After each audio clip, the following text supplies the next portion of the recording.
I have a little something to share with you, and that's going to happen right after the jump. It's Starbase.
Okay. All right. Hang on. Are you ready? Let me get rid of this. Get rid of this. Okay. Are you ready? Oh, there you go. There you go. Naked face. Big old naked face from your buddy Captain John. Welcome to Starbase 80. And normally I have 3 times as much hair and a big old beard. A B.O.B., a big old beard. And, it's gotten quite a bit warmer out here in Southern California. And, yeah, kind of naked face now. I'm a naked face. I'm also in this play. And, yeah, this is what I look like. Yeah. I keep complaining, but honestly, I'm lucky to have good friends who tell me, no, that's a good face. It's good. It's a good face. And here's one of those great friends who is very encouraging. Ladies and gentlemen, the first officer of Starbase 80, our own Flobo boy. I made the mistake by Google searching big old naked face. And I tripped off my safe search. So now I think I'm on some government list. What's going on, Captain? Oh, man. Well, I'll tell you what. I originally was scheduled to be part of a play that was opening this week. And for that play, I have shaved my face, as Leo Genesek in the comments points out, baby face, which is also one of the roles that I played in professional wrestling back in the day. Oh, I mean, like the R&B artist Babyface? Or you're saying you're just a good guy? Good guy. Well, I mean, I don't know if you've ever talked to wrestlers about that, Flobo, but there's actually this big deal about no one wants to be a baby face. Oh yeah, I see that. They want to be the heel that gets cheered, which is dumb. Dumb. Well, you grow up with these great bad guys, like, oh man, when I was a kid, Rowdy Roddy Piper, classic bad guy, Bobby the Brain Heenan and all of the Heenan family, so Volkov and Big John Studd and all those guys. And you always see the babyface as the guy who gets beat up but survives and wins. Right. And when you look at it, some of the greatest baby faces in the history of wrestling started out as bad guys. John Cena, yes. Yep. Flobo is doing the "You Can't See Me," and maybe you can't see him do that. So, good one. But The Rock was a bad guy for a good long time. Actually, they started him as a good guy, and audiences hated him. Yeah, and booed him. They made Yeah. him a bad guy, and he took off. So there is this feeling that it's a hard job. And I'll tell you, having been a babyface for the last half of my career as a pro wrestler, it was a super hard job. Oh, absolutely. It's not cool to like the good guy. Right. I've never wrestled. I've done commentary, I've done in-ring work and all that stuff. But when we were kids, and most of the people at our level are marks, and I am too, there is something about the cool factor. I want to be cool. So I want to wear the cool jacket. I want to pose. I want to be the heel that gets cheered. But if you think about the idea of storytelling, which we'll get into this week, it is a harder job to get beat up and still have people care about you. And not write you off as like, oh, what a loser. What a bum. It takes a lot to do that. And I always say, when we're kids, we watch wrestling, what's cool. What really is cool is being able to connect to those generational kids who may not understand what it is to be a 35-year-old black guy from Brooklyn and go, you got it, Lopito. Like that to me is dope. It's so funny because so far I've been talking about theater and wrestling and storytelling, and it's all tied together. As Flobo says, it's all tied together. The importance of presenting cool bad guys and kind of wicked good guys is more modern, and we actually are seeing that in this episode, as Flobo says. I'm pretty sure I've got it now. I know how to pronounce Aenar. Yeah. Like e-cigarette or e-bike. Like Eon Flux. It's the Aenar, and that is the title of tonight's episode. Just overall, Flobo, what were your feelings on this episode? Just in a general sweep. Don't do this to me, because I always feel like you give me these classic episodes, and he's like, it was pretty good, huh? It's like, I'm at a Chili's, okay? It was fine. I just had the chicken tendies. Look, it was a waste of to spend an hour. The question I had with you on Thursday after Commander's Log, we're off the air. I go, why? Like, who was like? To me, like looking back on it, seeing Hemmer, I'm glad we have Hemmer on Strange New Worlds. But like, who was walking around like, you know what this whole Andorian thing needs? We need the ice variant for the toys. I don't understand. So, it definitely was not essential viewing, but it was fine for what it was. Yeah. Well, I'll tell you, there is a context in which all of this works and happens, and it is reflected between both the Star Trek series Enterprise, which, as we've discussed many times, is a very different kind of Star Trek. First off, it doesn't have the word Star Trek in the title. Mm-hmm. And then, of course, there's It's Been a Long Road. By the way, the remix in the later seasons sucks outright.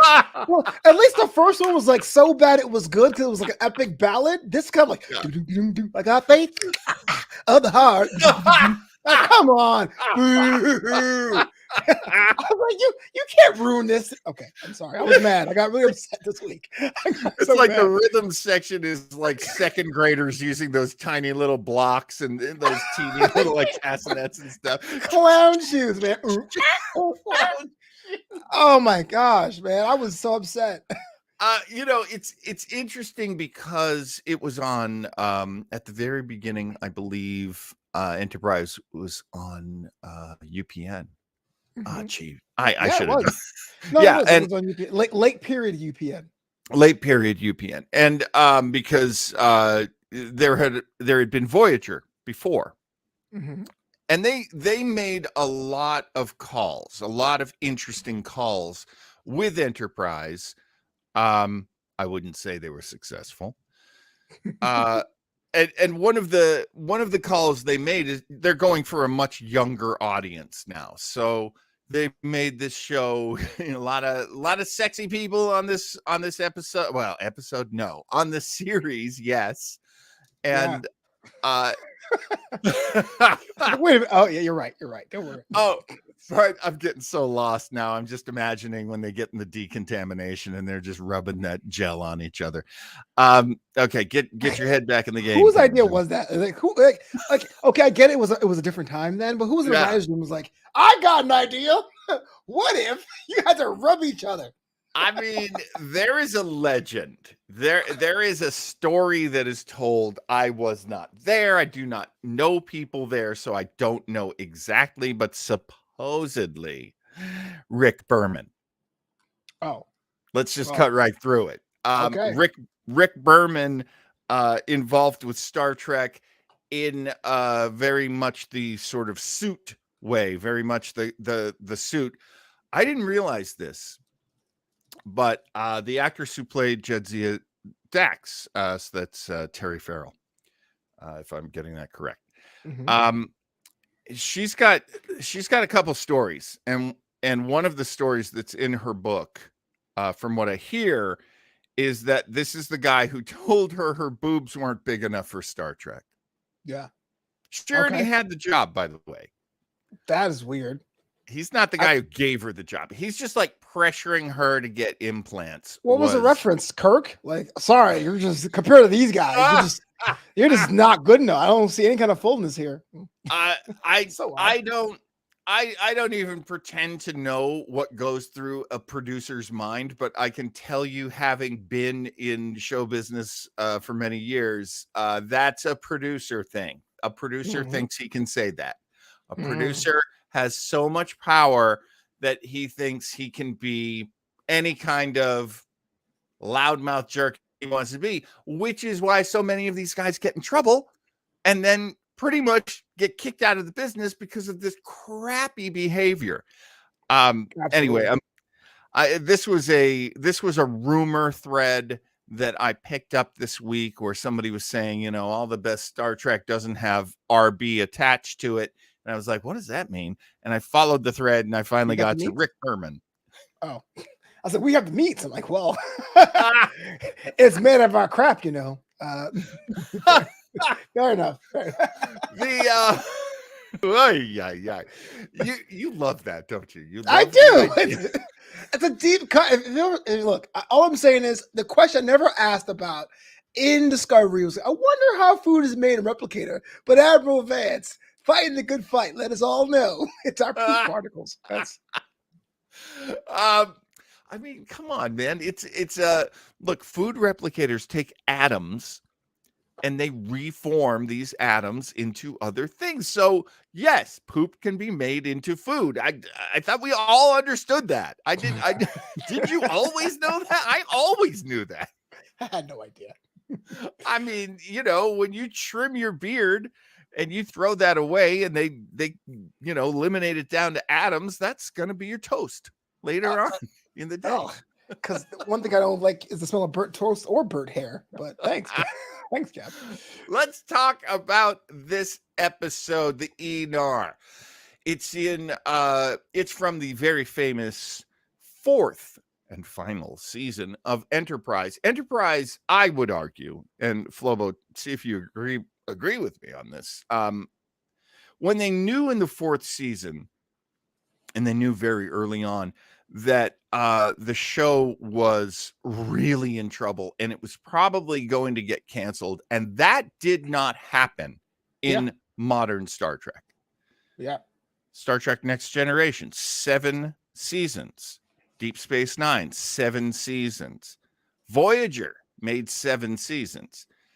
And now Enterprise is looking really like it's going to get canceled after the 4th season, which of course did happen. They got very experimental. And one of the restrictions that they had to this series was this series is a prequel. This happens 100 plus years. Is it 200 years? Folks in the comments, help me out there. The idea behind being canceled is you're going to do whatever you can, but you are restricted by the fact that, and here's a perfect example in this episode, the Aenar. The enemies are the Romulans. Mm. The overall enemy. true enemy is the Romulans. And According to the timeline, I have 2151 to 2155 as Enterprise. yeah, That makes sense. yeah. I never keep the dates in my head. I know some guys. I don't really either. good at that. Yeah. And Keith Jacobson is very good at keeping information. He says this episode is part of a 3-episode arc. That is true. I found it helpful to watch the 2 preceding episodes first. I wasn't going to give Flobo that homework. That's Flobo's a busy man. Hey, Keith Jacobson, what's round 2 for your tea? I saw round 1 on Facebook. It's matcha. Oh, I did see round 2, but I can't remember it now. I'd have to go back to Facebook to find out what, because there was another tea that Keith Jacobson, if you follow him on Facebook, and if you're not a creep, maybe you can. It's up to Keith, but he does post his tea. What tea is he drinking? And that's so funny, Flobo. I'm always interested too. It's like, matcha. I like it. I did. That's the thing. I'm looking at that matcha and I'm going, man, I could taste that. That never had the stuff. I had matcha nigiri, like the sake flavor, but I never actually had the actual tea before. So I have had I've had it as tea. I've also had it as ice cream. Oh, okay, that's cheating. Yummy. Yeah. Yummy. I love green tea. It's really delicious stuff. Can all tea be ice cream? Can I walk into like a Cold Stone and be like Earl Grey cold? Is that possible? Or is it just all the good stuff? Do you remember Hokkaido? Which is martial art? No, that's Aikido. Oh. Hokkaido is a restaurant out here on the West Coast. I don't know that they exist anymore. They were an Asian buffet.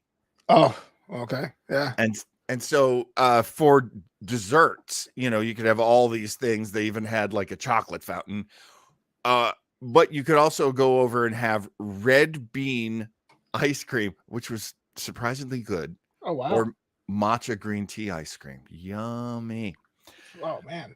Leo Jedisek says the first two seasons are set roughly 110 years before the events of Next Generation, roughly 100 years after the events of Enterprise. Here's the full breakdown. Star Trek Enterprise goes from 2151 to 2161. The original unaired Star Trek pilot started at 2254. So we're working with a fixed timeline, and why that's important here, and thank you, Leo, for those numbers. And as Craig says, Craig Robinson says in a more brief way, 100 years before the events of the original series, that's when Enterprise takes place. This is important in this episode because the bad guys are the Romulans, and in the original series, which is going to happen much later than what we're watching in this episode, in the original series, we meet the Romulans. We have no idea what they look like, or I guess we know they exist, but we've never seen them before. The Enterprise encounters them, and of course, the main Romulan, leader of that ship in that episode is played by Mark Leonard, who would later play Sarek, the father of Spock. And so you can see the restrictions here. We can't show you a Romulan encountering, what will become the Federation. And by the way, the Federation hasn't even been formed yet. So the Federation of Planets. But what's interesting, and as Keith points out in this story arc, is we are seeing the Romulans try to keep the Federation from being formed. And the big races, the main guys, the main members of this coalition, as it begins, are the Tellarites, and they are shown earlier in this story arc. That is true. And the Andorians, whom we've met before, because the Andorians have a very troubled past with everybody, but mostly with the other race that's part of this fledgling Federation, and that is the Vulcans. They don't trust each other. but they have to work together. Right. Very Star Trek. Very cool. We like that. Another thing, and I'm a big fan of this. If you've been watching Starbase 80, you know I am a huge fan of Shran, the Oh, Andorian. How do you, really? how do you I feel guess about I've been watching. I had no idea. Was I not paying attention? Am I on the show? I had no idea. You Did fan you of not Shran? know I'm like the biggest Shran stan in I the whole world? Shran Stan.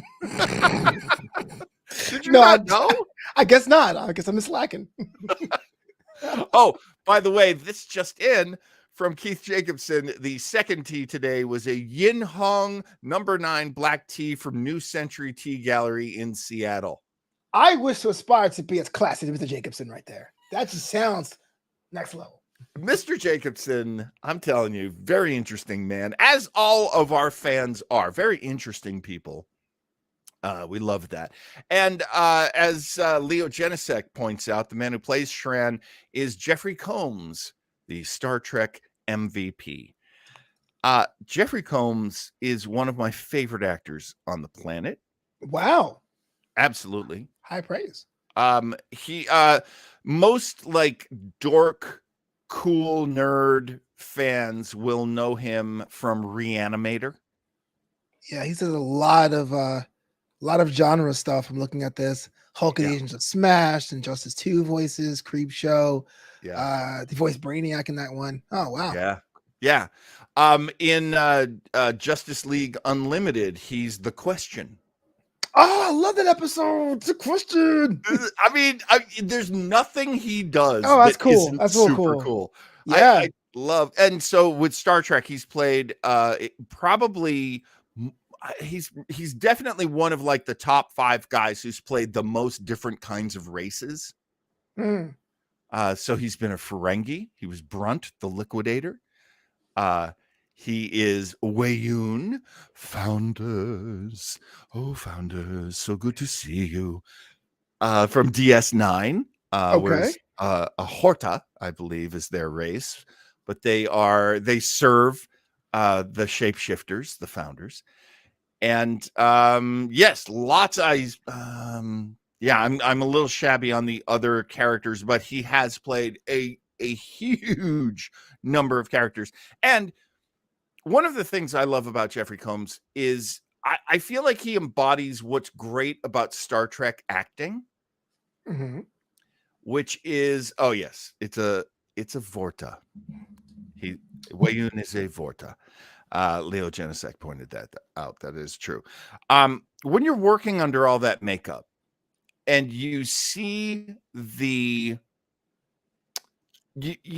see it with the Ferengi for sure. There's so much stuff on your face that you have to use a certain kind of body language that fits. You have to. There's a lot of the voice. Sure. You know, like I have a friend. I auditioned for Star Trek. I know I've told this story before as a Bolian, and most people like me with a big fat face. If you're going to be anything, I mean, honestly, I'd make myself a Klingon. I mean, seriously, I would make myself a Klingon. You know my answer to that one, but continue. No, go ahead. Oh, hello, Commander Non Barzan. I'll totally be a Barzanian. I want the old school apparatus too. I love those guys. Yeah. And when I met my friend who actually played Mr. Mott, the Bolian, I asked him about that, and I said, "What did you do?" And he said, "Oh yeah, it's a lot about the voice, because I mean, with Bolians they paint you blue and there's a seam down the middle of your face, but you still can't quite move your face the way you want to because of this makeup. You might make it peel off, Right? So you create voices that go with the characters, and that is actually something I wanted to point out." In this episode, the Aenar, we have so many aliens in this one. Finally. And that's a good point. Finally. Yes, that's an excellent point, because here we are in season 4.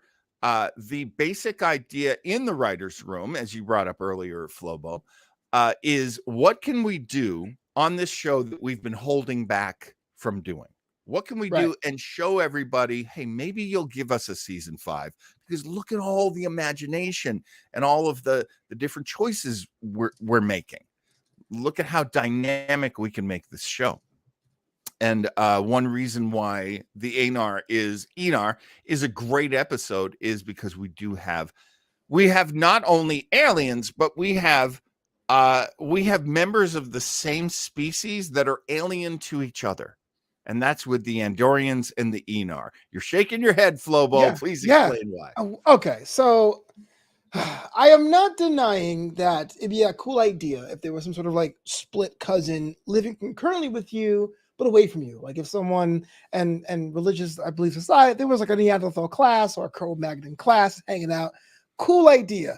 But I really didn't like the way, I'm not sure if it's a writing thing or an acting thing, how Shran describes them, you know? Some kind of subspecies. Like, just sounds like he's read it out of a book. Like, are you Andorian or not? Which is why I thought he was making it up. I thought he was lying to Archer at the time, because the way he said it, it was almost like a ghost story as opposed to an actual race of people out there. So I was like, oh, whatever. Well, the way it is for Andorians is that the Aenar are like, I guess for us, it would be like people who live in the hollow earth. Yeah. Ever heard of those weird theories? But the thing is, yes, I have. The hollow earth, and there's a huge like resort in there, and it's super expensive, and the Illuminati lives there, and all high five. What's my point? Oh, but that was the case. I would be like, yeah, I thought it was a myth, some subspecies of mole people. Like, it's just like, what is Dave Caruso your acting coach? Why are you acting so distant? Just talk to him. I don't know. But the thing that we learn, especially about these different alien races, and these are, really like the founding races of Star Trek. Andorians are not nice.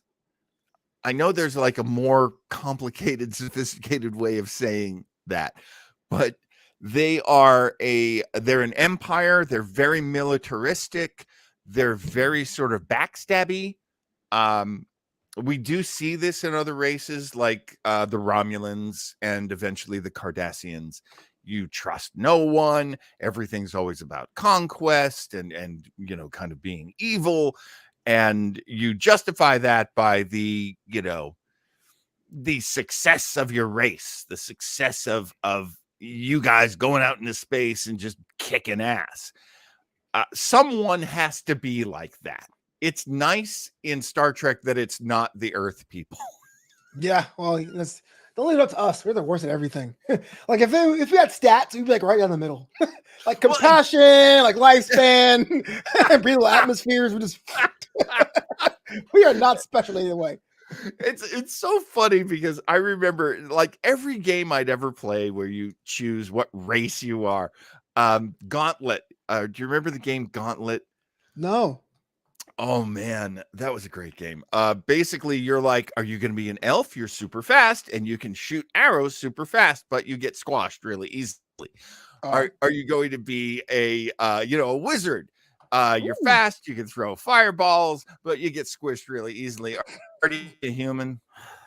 Nothing really special about you at all. Or do you want to be a barbarian or a Valkyrie?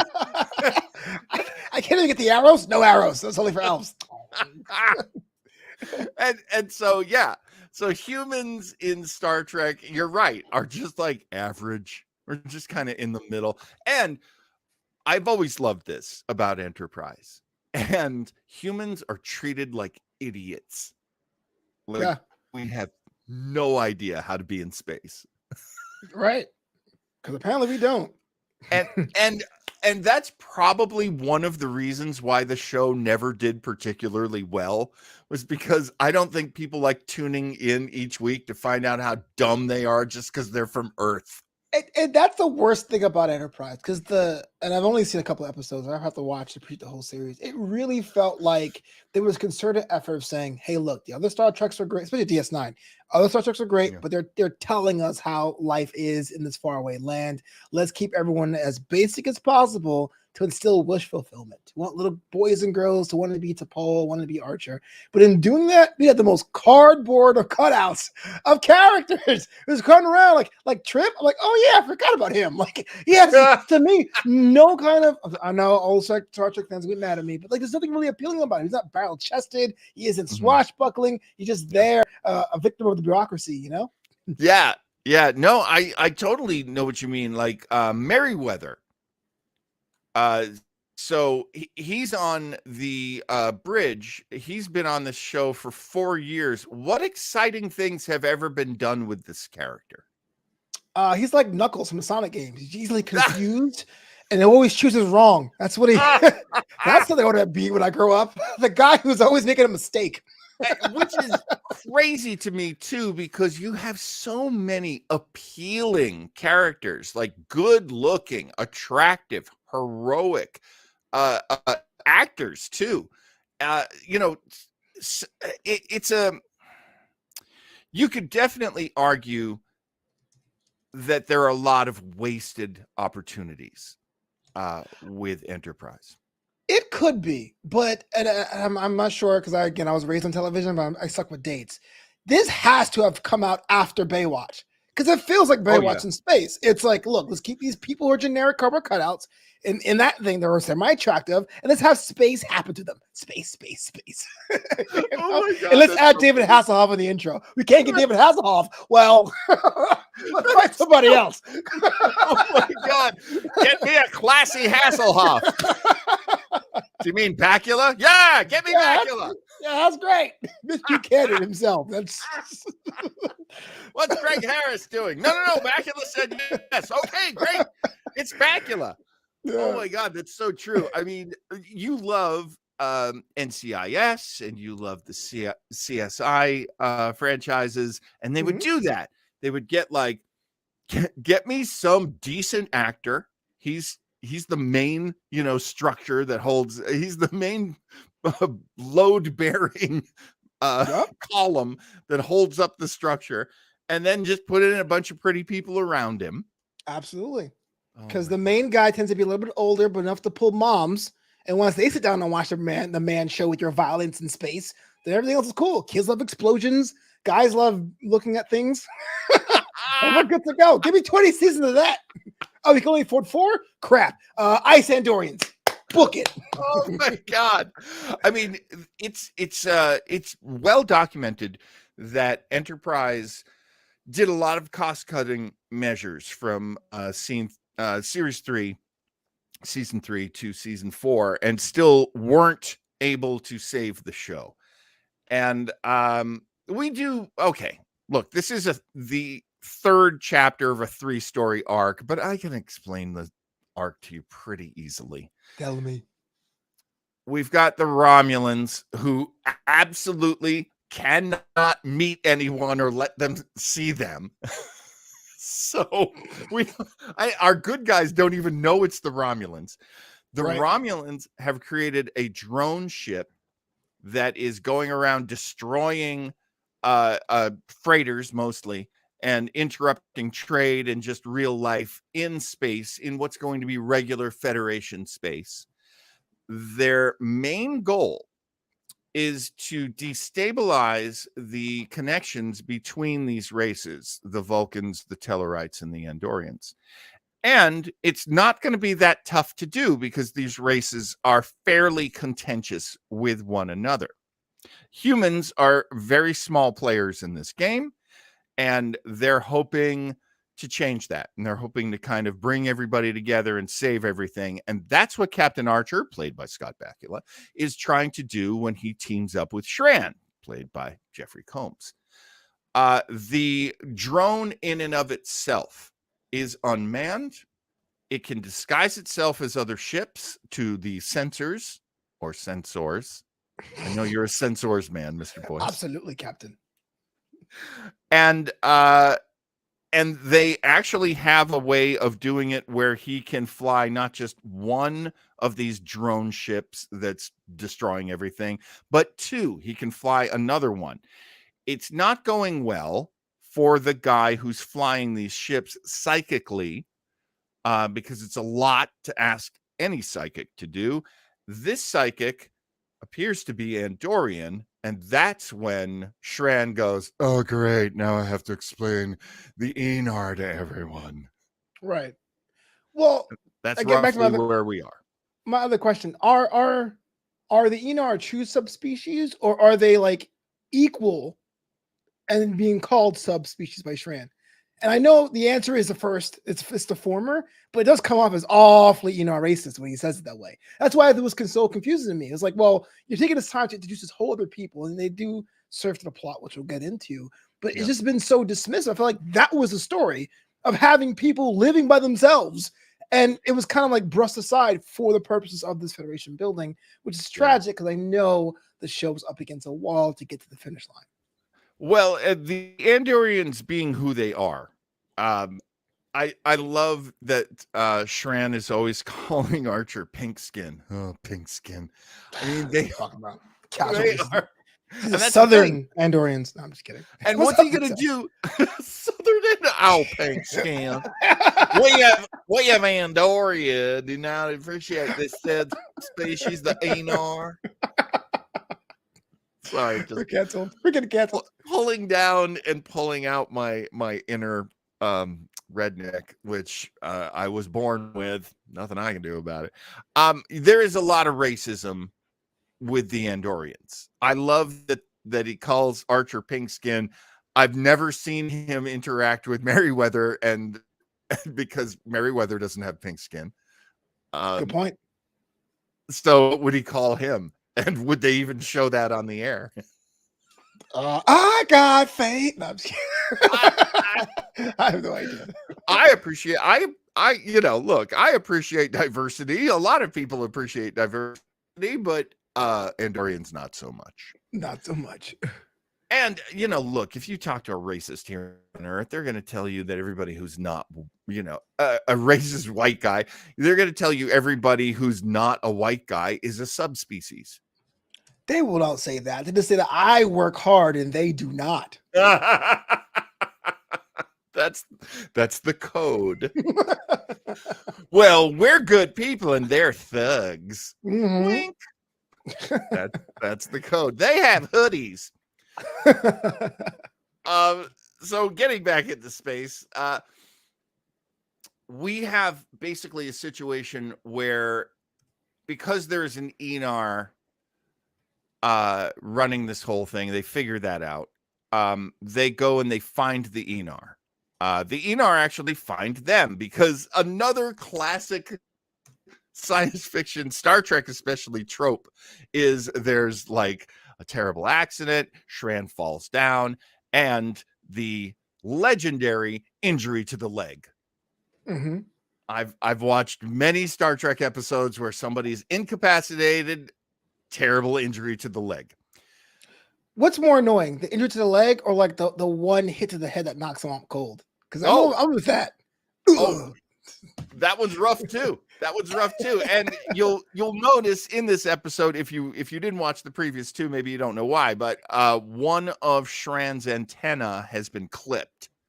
Mm-hmm. And that actually throws an Andorian's equilibrium off in a very serious way. So that was a contributing factor.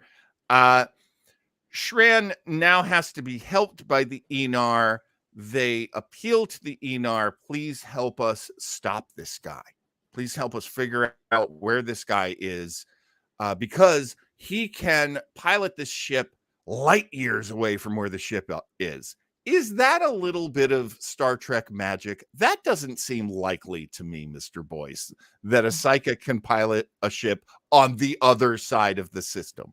Science fiction deals with this as usually called AM, FM, and that's like actual math and effing magic. And that definitely rides that line to being like, look, we're at a plot, okay? We got like 20 minutes to wrap this up. Psychics.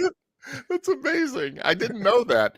I mean, I suppose there's a psychic level to the dimension where distances don't matter, but I've never ever heard that done in any kind of realistic, believable way. But here we are. I'm with you. We find out as we do watching Strange New Worlds with the character Hemmer. who is an Aenar. We find out that the Aenar are pacifists, and the Aenar basically say, "Not my problem. We're not part of this. We ain't doing this." Yeah. And they're gonna leave, and then a very sweet, very cute Aenar follows them, and she is the sister of the guy who's actually flying these ships. Did you just say cute? You don't find her cute? I'm actually more of a Tholian guy. Yeah, it's fine. I'm thinking for the bit, y'all. Good continue. Damn, you're a Tholian guy. Look at her legs. She got legs and legs and legs. And legs, baby. Yeah, she's a Tholian. So Jamel, I feel like I know people named Jamel. I think so too. I actually know a Jabril. I don't know. Yeah. No, Yeah. her brother's name is Garib. I actually grew up with a Jarib. Interesting. Was he like Middle Eastern or? No, it was like an old. I think it was a biblical name. Oh, okay. It does. Yeah. Either that or like an Amish person, Mennonite or something. Jarib. Yeah. Barn needs a raisin. Those tomatoes, they're the devil's very own fruit. She wants to help, and she's had some very cute moments with Shran. And again, I am a big Shran stan. So I'm like, damn, little bit of chemistry here between the blue guy and the really pale white girl. Yeah. Kind of cute over here. Did you notice the age difference? I did not, but now I do. Ooh. Wasn't thinking at all. I was looking surely from a racial standpoint. Some guy hates the people, automatically sees one hot chick, goes, "Woo." But I totally forgot the fact they're like 35,000 years in age. Part. Oh my god. Yes, that is funny. Yeah, they're a bizarre race of freaks. Oh, but that one over there, look at her. Yeah. She's super cute, super sweet, and she is joining Shran and Archer to help her brother. She's going against the rules. They are actually walking in circles trying to get out, and then they realize that psychically the Aenar are preventing them from leaving, and then they make their appeal. Is it possible for these characters who are conscientious objectors, who are pacifists, to be a big part of the Star Trek story, which is so much about almost colonization level, traveling into people's backyards and saying, "I'm going where no one has gone before. We live here, dude. Right. We live here." Right. That's something that Hammer touched upon on Strange New Worlds, right? Like, I think a lot of that had to be a retcon. And like, passive does not mean doing nothing at all, but it kind of takes me back to the old classic movie that probably is your dad's favorite, anyone's dad's favorite, High Noon. If he's not conservative, but his wife was a Quaker pacifist to the entire movie, and then all of a sudden, spoiler alert, turns into Rambo at the end, starts shooting people in the back, which is the opposite of pacifism, but she still got a self-defense. So there's always that too. So this is actually for the greater good. Well, and if I remember correctly, that's Grace Kelly. I think so, yeah. And she can get away with anything, man. That was one fine Quaker. She can roll my oats. We're always gonna push it down to crotch level. Oats dirty. It's Starbase 80, folks. The most wholesome breakfast is now tainted. There's nothing classy about this show. It's Grace Kelly, yeah. Grace Kelly, come on, man. The long story short here is that Jamal is put into a machine that they make that they're hoping they can use psychic power to interrupt the psychic connection that Garib has to the drone ships. Garib is also being extremely pushed way too hard by these Romulans, which, on brand. It's going to kill him. They don't care. On brand. Right. For Romulans. And Jamal steps in and takes over from T'Pol. T'Pol. Okay, now this is another thing that I find interesting. The psychic races, the races that have psychic abilities, among them are Vulcans. Right. Is that too magical for you?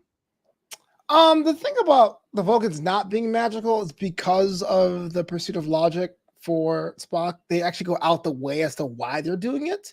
But when I have someone going like, "Oh, I can totally read your mind, but the rules say we can't," it's like, well, okay. You basically reduce that to like that being a parlor trick, and it comes in handy like what 5 minutes later, So I think it depends on the context, really.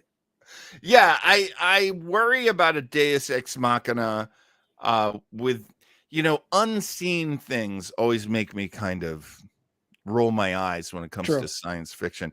Like, you can't see the psychic powers, but they're there. Not right now, but now, but not now.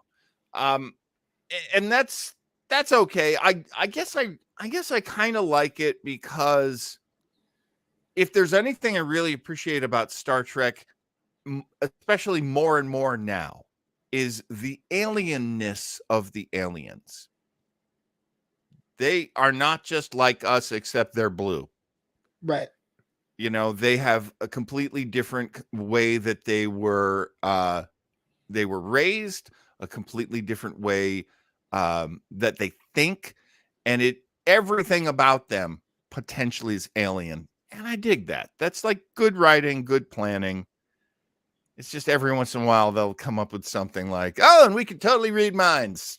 Let's get the story moving. Come on, folks." Yeah, exactly. What does the plot say? Perfect. Leo Genesek has a good question about the Aenar. If they are blind, why do they light their city? Well, is anything like human blindness? You can see the light. It you can get like shades of darkness in there. I wondered about that.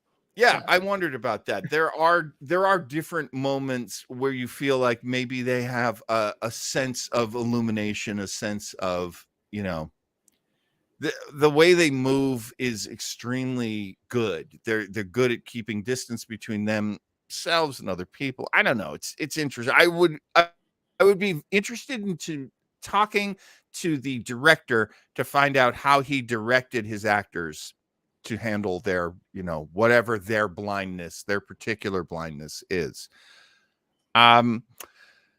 Basically, Jamel gets into this machine. It's killing her.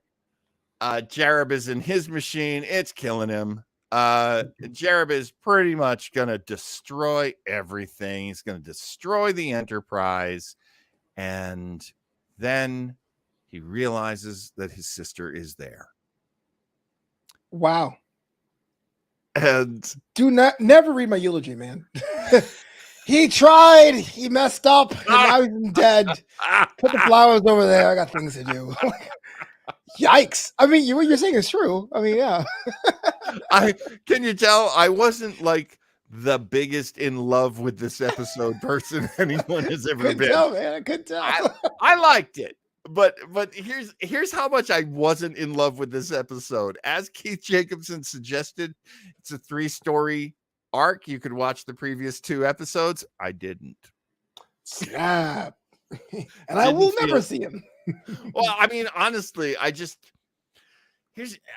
can say this about Enterprise, and it's sad for me to say this. There are episodes of this show I will never watch. And I will never miss them. Fair enough. Yeah. And I never thought I'd feel that way, being a person who's watched almost every kind of science fiction over the last, 50 years. It doesn't make me happy, but it's like, yeah, there are episodes of Enterprise, episodes of Voyager that if I never see them, I'll be fine. Bada boom. Bada boom, bada bing. Well, see you next week on Starbase City. One of your prime two shows, whoever internet thingy. That is not our official end. There's I don't know what to say. Goodbye, everybody. We are, yeah, really ended on a downer. I will never see these episodes. So join us next week. We are really ready to end this thing. What was cute I thought about this episode that I really liked was that there is a romance between Shran and Jamel, Yeah. and that in the final episode of this series we meet the daughter that they had. Yeah. Super cute too.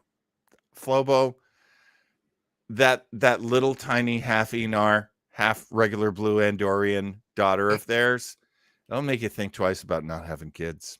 What do you mean regular? No, are we going to watch that episode sometime, or should I just skip ahead and look on Google for it? I will definitely show you that episode sometime. It's cool. It is a huge controversial episode, the final episode of this. Really? I thought no one cared about Enterprise, but wimped it away. It was actual controversy? People were mad? Huge controversy. People have apologized for that episode. Dang. Jonathan Frakes apologizes that he was. Wait, hold on. There was an episode of Voyager where people turned into actual salamanders, and that's the episode they apologized for? Are you kidding me? That is true. That's crazy. Well, I mean, they apologized for a lot of episodes, to tell you the truth. I remember Code of Honor. Oh, yeah. Well, that was fine. Yeah. Yeah. There's a lot of episodes they're sorry they made. So with Enterprise, would you have liked to have seen more Enterprise? Do you think you would have enjoyed a season 5? You know what? I'm going to say no, but not the way you're thinking. The characters were fine. They're not necessarily a bad show, but that's just it. It is very, it checks all the boxes.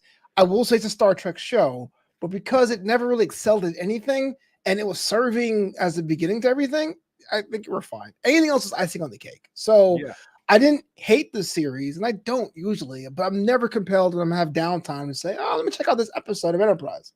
Yeah. Yeah, you know, I always wonder this, and I don't know that this is comfortable for me to ask you this here on the air and on the show. Never stopped you before. Let's go. Do you think you would be interested in watching more of Enterprise here on Starbase 80, or should we kind of shy away from it? Oh, well, you know, I'm always open for rotation, so that's fine. Like, there's nothing, I wouldn't weight it more or less. I am getting better at adjusting expectations for each series. Like, I know when I'm watching TOS, I'm not going to get, giant, like, space shootouts. I'm going to get, like, the dun, dun, dun, you know what I mean?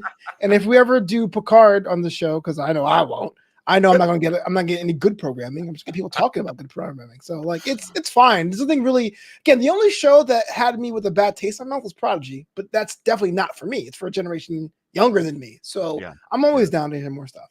Yeah. Oh, good. I mean, basically what we do is we do a solid rotation, and I don't know if a lot of people know this, but Flobo and I established very early on, actually, when I debuted Starbase 80. Over a year ago, right?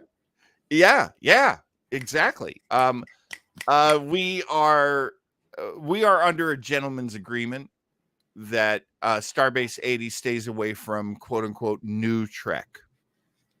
Picard. You could have Picard. Jesus Christ. When it comes to Picard, I finished it last night. I actually finished Picard last night. And what'd you think? I wasted my time. I should have stopped. I mean, shout out to Wesley Crusher, but I should have just stopped. Well, I mean, what's funny about that is I wondered, as did the rest of the guys when we were doing the Picard recap series, Picarder. So it's me, Leo Genesek, Chris Pitcher, Joe Townsell. We were wondering all along if you were not a longtime fan who had all these references and all of this, The answer is no. It's incoherent. The show is incoherent. Every episode was a different genre. It was a different show.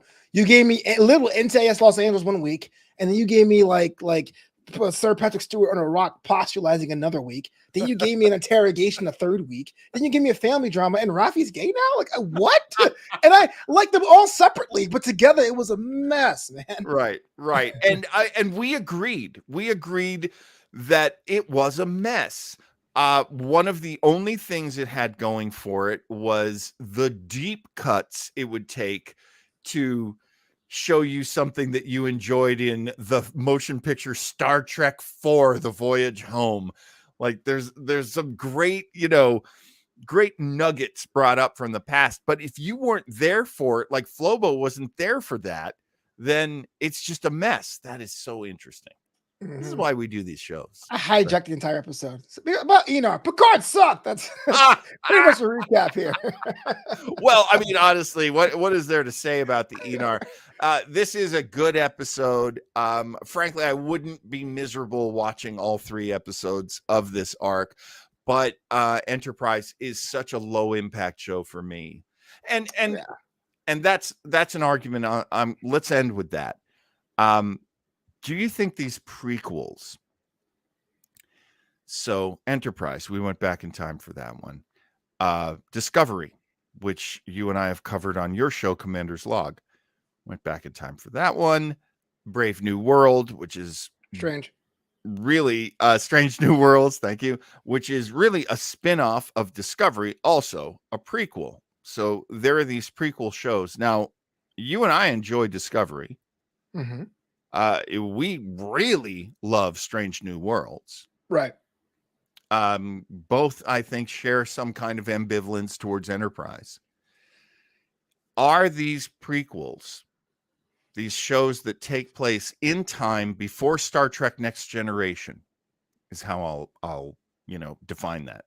And Star Trek Next Generation pretty much started a timeline that continued for a long time, and everyone, myself included, really enjoyed that. Yeah. Do you think these prequels were ever worth doing? And I asked the people in the chat as well. Yeah, the prequels, it was a high risk gamble doing that because you had a lot more story to tell. I guess what post Dominion War? I don't know that yes. post DS9. You had a nice patch of grass to set up shop there. But to go back in time, you're really saying we want to tell fresh stories for new fans and have a definite line connection to what happened before for the older fans. And for someone who didn't know anything about Star Trek, relatively speaking, going into Discovery, it was a breath of fresh air. But everyone who's familiar with TOS, TG, not everyone, but a lot of people said it didn't feel right to them.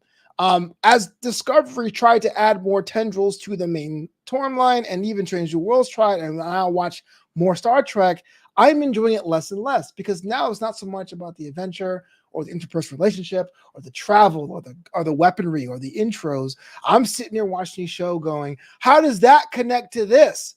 And I think once you do that, you stop enjoying it as pure entertainment and you become like the Sports Center sports fans who can rattle off statistics about shooting percentages and batting averages instead of watching the game. So it's definitely good because it brings fans together. But I mean, I think there's a lot more misses. And unfortunately, I would say Discovery was a miss because they had to jump in the future. Even though I love that show, they had to basically change the formula to make it palatable for people. So yeah, I totally agree with that. And it was ultimately a really good move. And it was just so funny watching the interviews with the people who work on Discovery after that was made. Oh yeah, we're finally in the future. Oh, now we can do anything. And you realize how hemmed in they were. Hammer. You realize how sort of locked in they were because we already know the story that comes after this story. So, and I thought it was bold as hell to send them 900 plus years into the future because that's what science fiction is. We have no idea what's going to happen. No idea what's coming. Joshua Postel brings up some good points. These prequels were worth doing. There are a lot of stories worth telling in the Trek universe, and not everything happens on the Enterprise. Absolutely. Yeah. Absolutely agree with that. It is weird, though.